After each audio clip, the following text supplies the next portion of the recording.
Баршаңызға сәлем, каналыма қош келдіңіздер. Бүгін сіздермен өте дәмді болып шығатын чебуреки рецептісімен бөлісетін боламын. Ол үшін біз бірінші қамырын дайындап аламыз. Суымызға тұзымызды салып, тұзымыз ерігенше араластырып аламыз. Және ұнымызға суымызды құямыз. Сұйық майымызды құйып, қолымызбен қамыр елейміз. Барлық ингредиенттерді описанияға жазып қоямын. Осылай қамыр елейміз. Қолға жабыспайтындай етіп елейміз. Осылай қолға жабыспай тұру керек. Жұмсақ, орташа жұмсақтықта болу керек. Қамырымызды 10-15 минутқа тындырып қоямыз. Начинкасын дайындаймыз. Пиязымызды осылай үлкен бөліктерге бөліп, блендерға саламыз.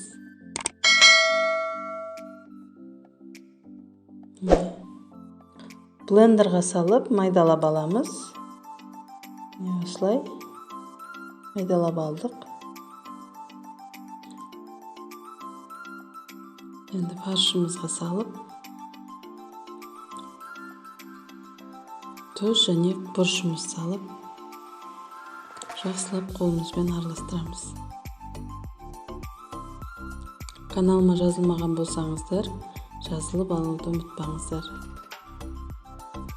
Алдағы уақытта көптеген рецепттермен бөлісетін боламын. Міндетті түрде жазылып алуды ұмытпаңыздар. Осылай жақсылап араластырып алдық. Енді қамырымызды екіге бөліп аламыз. Осылай екіге бөліп алдық.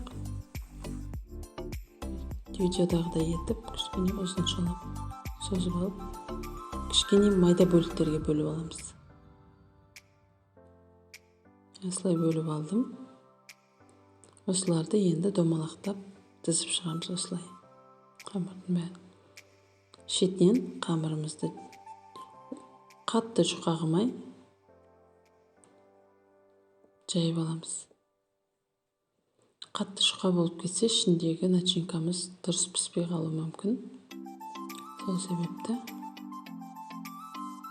орташа етіп жайып аламыз. Осылай видеодағыдай етіп жасап шығамыз. Шет-шетін осылай вилкамен басып шығамыз. Ашылып кетпес үшін осылай жасаймыз. Қалғандарында дәл солай етіп жасап шығамыз.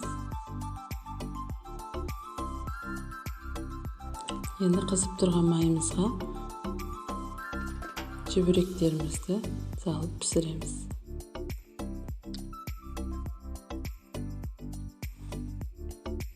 Майымызға батып тұру керек. Екінші бетіне аударып, осылай пісіріп аламыз. Орташа отта пісіреміз. Екі беті қызарғанша. Міне чебуректеріміз дайын. Отбасыларыңызды қуантып жасап көріңіздер. Міндетті түрде жасап көріп, каналыма лайк басып және де пікір қалдыруды ұмытпаңыздар. Ас болсын.